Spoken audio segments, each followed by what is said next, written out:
आज जानते हैं विपिन बिहारी महाराज की सच्चाई। जानने के लिए जरूरी चैनल को सब्सक्राइब करें, बेल आइकन पर क्लिक करें।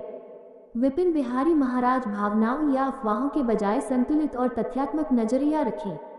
विपिन बिहारी महाराज एक प्रसिद्ध भागवत कथा वाचक माने जाते हैं, जो मुख्य रूप से श्रीमद् भागवत कथा और श्री कृष्ण की लीलाओं का वर्णन करते हैं। उनकी कथाओं में भक्ति, नैतिक शिक्षा और जीवन के आध्यात्मिक पहलुओं पर जोर दिया जाता है। सोशल मीडिया और यूट्यूब के माध्यम से उनकी लोकप्रियता काफी बड़ी है, जहां उनके प्रवचन लाखों लोग सुनते हैं। अगर सच्चाई की बात करें तो ये समझना जरूरी है कि किसी भी कथावाचक की छवि दो हिस्सों में होती है, एक उनकी सार्वजनिक छवि और दूसरी उनकी व्यक्तिगत जिंदगी। सार्वजनिक रूप से विपिन बिहारी महाराज को एक धार्मिक वक्ता के रूप में देखा जाता है, जो लोगों को धर्म, भक्ति और अच्छे कर्मों की ओर प्रेरित करते हैं।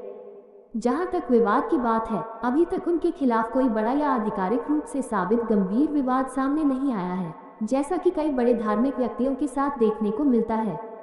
हालांकि इंटरनेट और सोशल मीडिया पर कभी कभी अलग अलग तरह की बातें या आरोप फैलते रहते हैं, लेकिन उनमें से बहुत सी चीजें अपुष्ट होती हैं। इसलिए किसी भी जानकारी को बिना पक्के प्रमाण के सच मान लेना सही नहीं होता। एक और सच्चाई ये भी है कि आजकल कथावाचन भी एक पेशे की तरह बन चुका है, जहां आयोजन, दान और प्रोग्राम्स के जरिए अच्छी खासी आय होती है। विपिन बिहारी महाराज भी बड़े आयोजनों में कथा करते हैं, जहां उन्हें दक्षिणा या फीस मिलती है।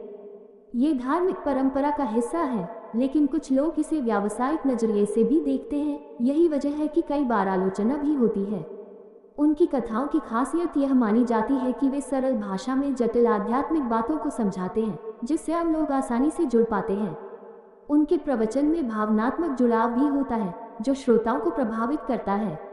अंत में सच्चाई यही है कि विपिन बिहारी महाराज एक लोकप्रिय कथावाचक हैं, जिनकी अपनी फैन फॉलोइंग है।